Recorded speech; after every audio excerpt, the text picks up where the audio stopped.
শুনেছো শুনেছো বিমলা মাসি, কেমন লোক দেখে দেখে হাসছে উর্মি পাশের বাড়িতে? সকাল সকাল কি এত হাসির কারণ কি আছে আমাকে দেখানো ছাড়া? আমি কিছু বুঝি না ভেবেছে। শোনয় না, তুই এত ওকে নিয়ে ভাবিস কেন বলতো?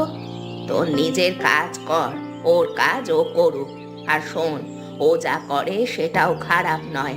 আমি খেয়েছি ওর পাকা আমের চাটনি, বেশ মিষ্টি মধুর স্বাদ আছে ওর রান্নায়। তুই কেন সারাক্ষণ ওকে নিয়ে মাথা ঘামাস বলতো? মাসি, তুমি শেষ পর্যন্ত ওর পক্ষে কথা বলছো? আমার মনে হয় এই গ্রামে আমার দিকে আর কেউ নেই। সবাই সবাই ওই উর্মির দলে চলে গেছে। আমি কত খাটি, কত কষ্ট করি, কিন্তু কারোর চোখে পড়ে না। সবাই শুধু ওর মিষ্টি মিষ্টি কথা শোনে। আমার টক চাটনির কদর কে করবে বলো? তোর টক চাটনির কদর আছে মা, তুই বুঝতে পারিস না শুধু। কত লোকে তোকে ভালোবাসে। কিন্তু দেখো মাসি, আমি এবার বাজারে আমার নিজের একটা দোকান খুলবো। তখন দেখা যাবে কার চাটনি মানুষ কেনে বেশি করে। আমি সেই দিনের জন্যই অপেক্ষা করছি, যেদিন গ্রামের সবাই আমায় বুঝবে। দোকান খুলবি? সেটা তো ভালো কথা, কিন্তু এত নিজেদের মধ্যে হিংসা রেখে ব্যবসা করলে লাভের বদলে ক্ষতি হবে রে মা। তোর মায়ের কথা মনে কর, সে কত শান্ত ছিল, কত ধৈর্য ছিল তার। কোনোদিন কারোর সাথে রাগারাগি করেনি। তুই একটু শান্ত হ, দেখবি সব ঠিক হয়ে যাবে। মাসি, তুমি বুঝবে না। ছোটবেলা থেকে তো দেখছি ওই মেয়েটা আমার সব কিছুতে নাক গলায়। আমি যা যা করি ও ঠিক আমাকে নকল করে। ও চেষ্টা করে শুধু আমাকে টক্কর দিতে। এবার আমি দেখবো কে জেতে, আমি না ও।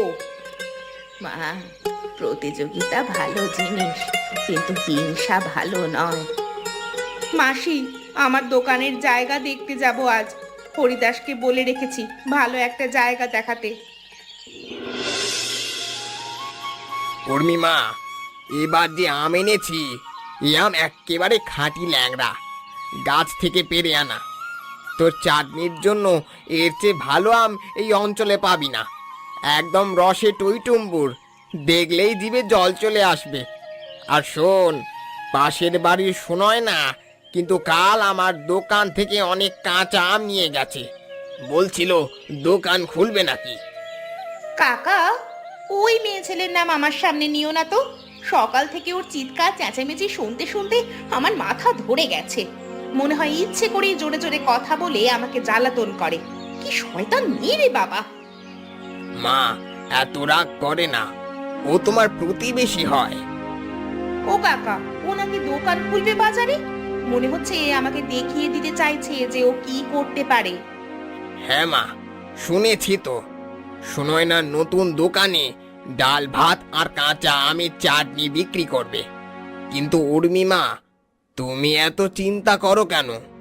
তোমরা দুজনে আলাদা আলাদা ভাবে নিজের মতো ব্যবসা করবে, চিন্তা করতে হবে না। তোমাদের দুজনের দোকানই ভিড় হবে। কাকা, তুমি বোঝো না, ও যা করে সব আমাকে দেখানোর জন্য করে। ছোটবেলা থেকে এই করে চলেছে। আমি জানি ওর মতলব। আমি আর সহ্য করতে পারছি না। আচ্ছা মা, আমি একটা কথা বলি শোনো, এত রাগ ভালো নয় মা। কাকা, ও যদি আমাকে শান্তিতে থাকতে দিত, আমি ওকে নিয়ে আর মাথা ঘামাতাম না। গত বছর মেলার কথা এখনো ভুলিনি কাকা, একদম ভুলিনি। আমার দোকান নষ্ট করে দিয়েছিল ওই মেয়ে ছেলে। সেই পুরনো কথা এখনো মনে রেখেছো মা? রাখবো না কাকা, আমার এত ক্ষতি হয়েছিল সেদিন। দেখবে আমি এবার কি করি। এই শোনায় না, এই জায়গাটা দেখ, সামনে রাস্তা, পেছনে খোলা মাঠ আছে। বর্ষার সময় একটু জল জমে, কিন্তু তেমন কোনো সমস্যা নেই। তোমার দোকান দেওয়ার জন্য এর চেয়ে ভালো জায়গা খুঁজে পাবে না এই বাজারে। রাস্তা দিয়ে যে যাবে তার চোখে পড়বে তোমার দোকানে। এর চেয়ে ভালো জায়গা এই বাজারে পাবে না। অনেকেই এই জায়গার জন্য আমাকে ধরেছে, কিন্তু তোমাকে আগে জানালাম আর কি। কাকা, জায়গাটা মন্দ নয়, কিন্তু উর্মিও আমার দেখা দেখি দোকান খুলবে না তো এই বাজারে। আমি চাই না কিন্তু ওর দোকানের কাছে আমার দোকান হোক। ওই মেয়েটার মুখ দেখলে আমার সারা দিন খারাপ যায়। তাই আগেই জেনে নিতে চাই ওর দোকান কোথায় হবে। তুমি কি জানো? দেখো, তোমরা দুজনে এত ঝামেলা করো কেন বলো তো? সারা গ্রাম জানে তোমাদের ঝগড়ার কথা। দুজনেই সুন্দর রান্না করো, এত ঝামেলা করলে কি ভালো লাগে? আমি তো দুজনের খাবারই খেয়েছি, দুটোই খুব ভালো। দেখো হরিদাস কাকা, আমি অত কিছু জানি না। ও যে জায়গা নেবে তার থেকে দূরে আমাকে জায়গা দাও। আমি ওর ছায়াও মারাতে চাই না। ওর মুখ দেখলে আমার ব্যবসা করার ইচ্ছা নষ্ট হয়ে যায়। আর হ্যাঁ, এই জায়গাটা আমি নিচ্ছি। কাল থেকে কাজ শুরু হবে। তুমি কাঠের মিস্ত্রি পাঠিয়ে দিও, টেবিল চেয়ার বানাতে হবে। ঠিক আছে, তোমার কথা মতো কাজ হবে, কিন্তু একটা কথা বলি, এই বাজারে জায়গা কম, সবাইকে পাশাপাশি থাকতেই হবে। ব্যবসা করতে গেলে মিলে মিশে চলা শিখতে হবে, না হলে নিজেরই ক্ষতি হবে। কিন্তু বাজারে মান সম্মান থাকবে না, আর এর ফায়দা অন্য লোকে নেবে। তুমি এক কাজ করো, আমায় উপদেশ দেওয়ার দরকার নেই। আমি জানি আমাকে কি করতে হবে। তুমি বরং উপদেশ দাও ওই মেয়েটাকে গিয়ে। ও মেয়ে, আমি তোর সাথে একটা কথা বলতে এসেছি। অনেক দিন ধরে মনে হচ্ছিল আজ বলেই ফেলি। তুই আর সুনয়না দুজনে এত ঝগড়া করিস কেন রে? গ্রামের সবাই হাসে তোদের নিয়ে। দুজনেই নিজেদের দায়িত্বে সংসার সামলাস, অথচ ছোট ছোট বাচ্চাদের মতো ঝগড়া করিস কেন? এটা কি ঠিক বল? মানুষের মুখে কত কথা শুনতে হয় আমাকে তোদের নিয়ে। মাসি, তুমি সুনয়নের আত্মীয়, তুমি ওর পক্ষে কথা বলবেই। কিন্তু তুমি জানো না ও আমার সাথে কি করেছে। গত বছর যখন আমি গ্রামের মেলায় দোকান দিলাম, ও গিয়ে সবাইকে বলে দিল আমার খাবারে পিঁপড়ে পড়েছে, যা একেবারে ডাহা মিথ্যে কথা। আমার একটুও বিক্রি হলো না সেদিন। আমি সারাদিন বসে রইলাম, একজন খদ্দেরও এলো না। জানো মাসি, সেদিন আমার কেমন লেগেছিল।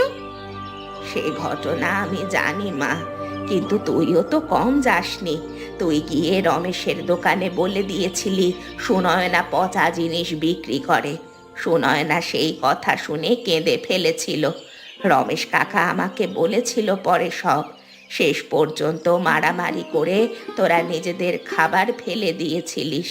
ওই সব পুরনো কথা ছেড়ে এবার নিজেদের মধ্যে সবকিছু মিটিয়ে নে না। মাসি, ও আগে শুরু করেছে। আমি তো চুপচাপ নিজের কাজই করতাম, কোনোদিন কারোর সাথে ঝামেলা করিনি। ও এসে সব নষ্ট করে দিয়েছে। ছোটবেলা থেকে ও আমাকে হিংসে করে এসেছে। এখন শুনছি ও দোকান খুলবে বাজারে, আমিও খুলবো। দেখা যাবে কার ব্যবসা চলে। আমি হেরে যাওয়ার মেয়ে নই মাসি, এটা মনে রেখো। হার জিত দিয়ে কি হবে রে মা? তোরা তো বন্ধু হতে পারতি, কিন্তু শত্রু হয়ে গেছিস। ভাবলেই কষ্ট লাগে আমার। মাসি, ও কোনোদিন আমার বন্ধু হতে পারবে না, এটা অসম্ভব। তুমি বসো, আমি তোমার জন্য চা করে আনছি। শোনোয় না মা, দোকান তো সুন্দর হয়েছে তোমার দেখতে। তবে উর্মিমাও দোকান দিয়েছে, তোমার থেকে 3টা দোকান পরে। 3টে দোকান পরে? মানে ওকে আমাকে প্রতিদিন দেখতে হবে? কি বিপদ! তুমি কি ইচ্ছে করে এমন কাজ করলে? না না মা, আমি কিছু করিনি, সত্যি বলছি। ও নিজেই হরিদাসের কাছে গিয়ে জায়গা নিয়েছে, আমার কোনো হাত নেই এতে। আর তাছাড়া তোমাকে একটা কথা বলি। কি কথা? তুমি তো এই গরমের সময় ডাল ভাত আর আমের চাটনি বিক্রি করবে। দেখবে তোমার দোকানেই বেশি খদ্দের হবে, ওকে নিয়ে ভাবতে হবে না। কাকা, এ কথা বলো না। আমি ওর সাথে কখনো কাজ করব না, সেটা যাই হোক না কেন। ও আমার শত্রু, আর শত্রুই থাকবে আজীবন। ঠিক আছে মা, চিন্তা করো না, আমি দেখছি কিছু ব্যবস্থা করা যায় কিনা।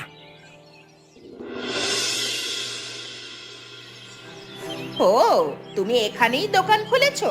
জানতাম তুমি আমার পিছু ছাড়বে না। সারা জীবন আমাকে নকল করে এসেছো, এবারও তাই করবে সে আমি জানতাম। আমি দোকান খুললাম, তুমিও খুললে আমার দেখা দেখি। আমি যা করি তুমিও তাই করো। নিজের কিছু বুদ্ধি নেই তোমার? নিজের ইচ্ছায় বা নিজের বুদ্ধিতে কিছু করতে পারো না? নকল? আমি তোমাকে নকল করি? তুমি তো নিজেই আমার খাবারের পদ্ধতি চুরি করার চেষ্টা করেছিলে গত বছর, ভুলে গেছো? বিমলা মাসির কাছে আমার মশলার তালিকা চেয়েছিলে। মাসি আমাকে সব বলেছে। আমি সব জানি সুনয়না, তোমার চিটিংবাজির কাজ কারবার। তুমি এত বড় মুখ করে কথা বলছো যেন তুমি কত বড় সতী। মিথ্যা কথা বলো না, আমি কারো কাছে কিচ্ছু চাইনি। আমার নিজের খাবার কিভাবে বানাতে হয় আমি জানি। আমার মায়ের কাছ থেকে আমি শিখেছি। তোমার থেকে আমাকে শিখতে হবে না। তোমার পদ্ধতি জানার আমার কোনো দরকার নেই। তুমি বরং সবাইকে গিয়ে বলে বেড়াও আমার নামে উল্টোপাল্টা কথা। তোমার মতো শয়তান মেয়েকে আমি মুখ দেখাতেও চাই না। আমি আমি কবে এসব বলেছি? আমার মুখ থেকে কোনোদিন তোমার নামে কেন? কারোর নামেই কোনো বদনাম বেরোয়নি। তুমি নিজেই আমার পিছনে এতদিন চুগলি করেছো, সারা গ্রাম জানে, তোমার সম্বন্ধে সব কথা জানে। আমার এত ক্ষতি হয়েছিল সেদিন তোমার জন্য, তুমি জানো না? তুমি আগে আমার ক্ষতি করেছিলে, আমি পরে করেছি সেই জন্য বাধ্য হয়ে। তুমি শুরু করেছিলে, ভুলে যেও না। আমি শুধু জবাব দিয়েছি, যেটা আমার করার দরকার ছিল সেটাই করেছি। আর এখন শোনো, এই বাজারে তোমার থাকার কোনো অধিকার নেই। মানুষ আমার দোকানে আসবে, তোমার দোকানে নয়, দেখে নিও। দেখা যাবে কে যেতে। আমি তোমার মতো শয়তান নই শুনয় না। আমি সৎ পথে কাজ করতে জানি, ভুলো না।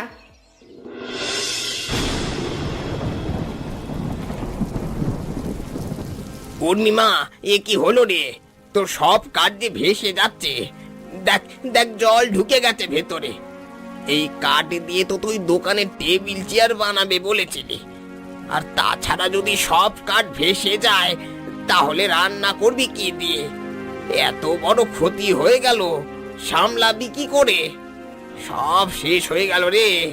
হায় কপাল, কি করবি এখন মা? আমি তো কিছু করতে পারছি না। জল এত বেশি হয়ে গেছে যে টানলেও কাঠ বেরোচ্ছে না। সব ভিজে নষ্ট হয়ে গেছে। কাকা, আমার সর্বনাশ হয়ে গেল। আমার সব শেষ হয়ে গেল। এই কাঠ আমি অনেক কষ্টে জোগাড় করেছিলাম, মাসের পর মাস পয়সা বাঁচিয়ে কিনেছিলাম। এখন সব শেষ গো। আমার দোকান খোলা হবে না মনে হচ্ছে আর। আমার সব স্বপ্ন মাটি হয়ে গেল একেবারে। আমি কি করব এখন বলো তো কাকা? কোথায় যাব? কার কাছে যাব? কে আমাকে সাহায্য করবে? মা, কাঁদো না। এই বর্ষায় অনেকেরই ক্ষতি হয়েছে। নদীর ধারের সব বাড়িতে জল ঢুকেছে। হঠাৎ করে রাতের বেলায় বৃষ্টি আসবে এরকম ভয়ানক ভাবে কে জানতো? তুমি একা নও, আমরা সবাই মিলে তোমাকে সাহায্য করব। ধৈর্য ধরো মা, সব ঠিক হয়ে যাবে। ওপরওয়ালা আছেন, তিনি দেখবেন। কাকা, আমার কি আছে সাহায্য করার? গ্রামের মানুষ নিজেরা নিজেদের সামলাতে ব্যস্ত থাকবে, কেউ আসবে না আমার পাশে। সবাই সুনয়নার পক্ষে যাবে হয়তো। ও এখন নিশ্চয়ই হাসছে আমার এই অবস্থা দেখে। আমি জানি ও খুশি হয়েছে খুব আমার ক্ষতি দেখে। ও চাই তো আমি শেষ হয়ে যাই। আজ ওর মনের ইচ্ছা পূরণ হলো। আমি আর বাঁচতে চাই না। উর্মিমা, তুমি ভুল ভাবছো। শোনয় না খারাপ মেয়ে নয়, আমি চিনি ওকে ছোটবেলা থেকে। এখন তুমি আমার সাথে চলো। এখানে থাকলে তুমিও ভেসে যাবে। পরের চিন্তা পরে করা যাবে। শোনয় না, শুনেছি সুরমির কথা। রাতের বন্যায় ওর কাঠের গুদাম সব ভেসে গেছে, একটা কাঠও বাঁচেনি। মেয়েটা নাকি সারা রাত কেঁদেছে। রমেশ বলছিল এখন ওর দোকান খোলার কোনো উপায় নেই, সব শেষ হয়ে গেছে। মেয়েটার কথা ভেবে আমার বড় মন খারাপ হয়ে গেল রে। মাসি, এ তুমি কি বলছো? নিশ্চয়ই এবার গ্রামের সবাই বলবে আমি খুশি হয়েছি, কিন্তু তোমার কাছে ওর কষ্টের কথা শুনে বুকের ভেতর কেমন যেন করছে। দেখ শুনয় না, তুই যতই বল ও তোর শত্রু, কিন্তু ও তোর মতোইও একটা খুব ভালো মেয়ে। একা সমাজের সাথে লড়াই করে নিজের পায়ে দাঁড়াতে চায়। ওর স্বপ্ন ছিল দোকান দেবে, নিজের উপার্জন নিজে করবে। সেই স্বপ্ন আজ জলে ভেসে গেল রে। তুই কি ওকে সাহায্য করতে পারিস না এই বিপদে? আমি ওকে সাহায্য করব? আমি? মাসি, তুমি পাগল হয়েছো? ও আমার সাথে এত খারাপ ব্যবহার করেছে, এত কষ্ট দিয়েছে, আমি এখন ওর পাশে দাঁড়াবো? লোকে কি বলবে? ও নিজে কি ভাববে? ও নিজে আমাকে বিশ্বাস করতে পারবে না। শোনয় না, এই সুযোগ, জীবনে এরকম সুযোগ বারবার আসে না। তুই যদি এখন ওর পাশে দাঁড়াস, দেখবি সব বদলে যাবে। তোদের এই শত্রুতা মিটিয়ে নেওয়ার জন্য হয়তো ওপরওয়ালা তোদের একটা সুযোগ দিয়েছে। মাসি, আমি জানি না কি করা উচিত, আমি কিচ্ছু বুঝতে পারছি না। রাগ দেখিয়ে কি করবি মা? আমার কথা বিশ্বাস কর, তুই আমার কথা শোন। মাসি ঠিক আছে, আমি যাব ওর কাছে, দেখি কি করা যায়। কিন্তু যদি ও আমাকে অপমান করে? করুক, তুই তোর কাজ কর, দেখবি একদিন ও নিজের ভুল বুঝতে পারবে। তুমি এখানে কেন এসেছো? আমার দুর্দশা দেখে মজা নিতে এসেছো? হ্যাঁ, আমার সব শেষ হয়ে গেছে দেখে শান্তি পেয়েছো তো? এখন যত খুশি হাসো। এখন যাও, গ্রামে গিয়ে সবাইকে বলো উর্মি শেষ হয়ে গেছে, খুশি হবে সবাই তাতে। না উর্মি, আমি হাসতে বা মজা করতে আসিনি। আমি তোমাকে বন্ধুর মতো বা বোনের মতো সাহায্য করতে এসেছি। শোনো, আমার দোকানে কিছু বাড়তি কাঠ আছে, টেবিল চেয়ার বানানোর জন্য আমি বেশি করে কিনেছিলাম। তুমি চাইলে নিয়ে যেতে পারো, আর আমি নিজে তোমার গুদাম পরিষ্কার করতে সাহায্য করব। একা একা পারবে না তুমি। যতদিন না তোমার আবার সবকিছু ঠিক হয়ে যাচ্ছে, ততদিন দোকান চালানোর জন্য জ্বালানি হিসাবে কাঠও আমার থেকে নিতে পারো। কি বলছো তুমি? তুমি আমাকে সাহায্য করবে? কেন? তুমি তো আমাকে ঘৃণা করো, আমি তো তোমার শত্রু। এত বছর আমরা ঝগড়া করেছি, মারামারি করেছি, একে অপরের ক্ষতি করেছি, সারা গ্রাম জানে আমরা শত্রু। তারপর তুমি এখন সাহায্য করতে আসছো? এইটা কি রকম কথা? তুমি কি মশকরা করছো আমার সাথে আমি বিপদে পড়েছি বলে? উর্মি, আমি সত্যি বলছি, নিজেও বুঝতে পারছি না, কিন্তু বিমলা মাসির কাছে আজ সকালে তোমার কষ্টের কথা শুনে আমার ভেতরে বড় কষ্ট হয়েছে। মনে হলো আমরা দুজনেই তো এত বছর পরস্পরের সাথে ঝগড়া মারামারি করে জীবন কাটালাম, কিন্তু তাতে আমাদের কি কিছু কি লাভ হয়েছে? এখন যদি আমি তোমার পাশে দাঁড়াতে পারি, তাহলে আমরা মিলেমিশে বাকি জীবনটা কাটাতে পারবো। শোনায় না, আমি জানি না কি বলবো, তবে তোমার এই ব্যবহারে আমি নিজের ভুল আজ বুঝতে পারছি। এখন ভুল বোঝাবুঝির সময় নয়, চলো আমরা কাজে হাত লাগাই। আমিও তো অন্ধ ছিলাম উর্মি, বিমলা মাসি বারবার বলতো তোমার কথা, তুমি কত কষ্টে আছো, কিন্তু আমি কানে তুলতাম না, উল্টে রাগ করতাম মাসির ওপর। আজ বুঝলাম আমি হিংসা করে কত ভুল করেছি জীবনে। শোনায় না, এখন বুঝতে পারছি একা একা স্বার্থপরের মতো থাকলে জীবনে কোনো উন্নতি করা যায় না। আসলে তুমি যেটা তৈরি করতে পারো সেটা তোমার মতো আমি করতে পারি না, আর আমি যেটা পারি সেটা আমার মতো তুমি করতে পারো না। আমরা পরস্পর মিলেমিশে থাকলে তবেই আসল দোকানি হতে পারবো আমরা। সত্যি ঠিক কথা বলেছো তুমি। তাহলে তো দুজনে মিলে কাজ করলে কত ভালো হতো। কত আগেই পারতাম আমরা, কিন্তু হিংসা করে পারিনি। এখনো তো দেরি হয়নি সুনয়না, এখনো শুরু করা যায়। সত্যি বলছো উর্মি? হ্যাঁ সত্যি বলছি। একসাথে দোকান দিলে কেমন হয়?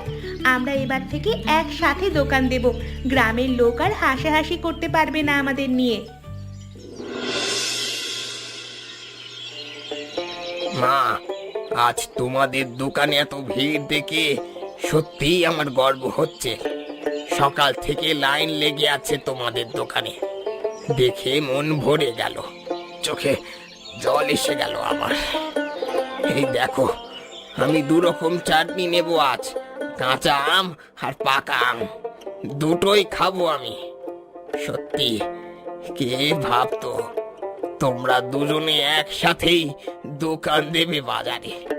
গ্রামের সবাই অবাক হয়েছে, কেউ বিশ্বাস করতে পারছে না, আর তোমাদের বিরুদ্ধে কেউ কথা বলার সাহস করবে না। কাকা, আমরাও ভাবিনি কোনোদিন, কিন্তু এই বন্যার রাতে সব বদলে গেল। উর্মির কষ্ট দেখে আমার চোখ খুলে গেল। বুঝলাম আমরা দুজনে মিলে অনেক বড় কিছু করতে পারি। আলাদা আলাদা থেকে শুধু ঝগড়াই করেছি সারা জীবন, আর তাতে নিজেদেরই ক্ষতি করেছি। কিন্তু একসাথে এবার থেকে আমরা এই গ্রামে শুধু নয়, এই অঞ্চলের সব থেকে বড় হোটেল করব। কাকা, এই শিক্ষা আমরা গ্রামের প্রত্যেক মানুষকে দেব।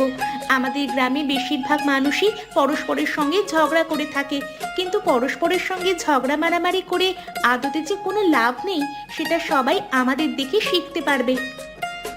মা, এই বুড়ো বয়সে এই সুন্দর দৃশ্য দেখবো কোনোদিন ভাবিনি। তোমাদের মায়েরা বেঁচে থাকলে আজ কত খুশি হতেন, তারা আজ ওপর থেকে দেখছেন হয়তো। যাই হোক, ওই দেখো কত লোক আবার আসছে তোমাদের দোকানে। হ্যাঁ কাকা, আর এই বর্ষা চলে গেলে যে রোদ উঠবে তাতে আমাদের ডাল ভাত আর আম চাটনির দোকান খুব ভালো চলবে। আচ্ছা, তোমরা সবাই কিন্তু আমাদের মতোই মিলেমিশে থেকো। আর তোমরা বলতে পারবে আমাদের দুজনের মধ্যে কে কোন জিনিসটা ভালো বানাতে পারে? উত্তরটা কিন্তু তোমরা কমেন্ট করে জানিও। আমরা সবাই তোমাদের উত্তরের অপেক্ষায় থাকবো।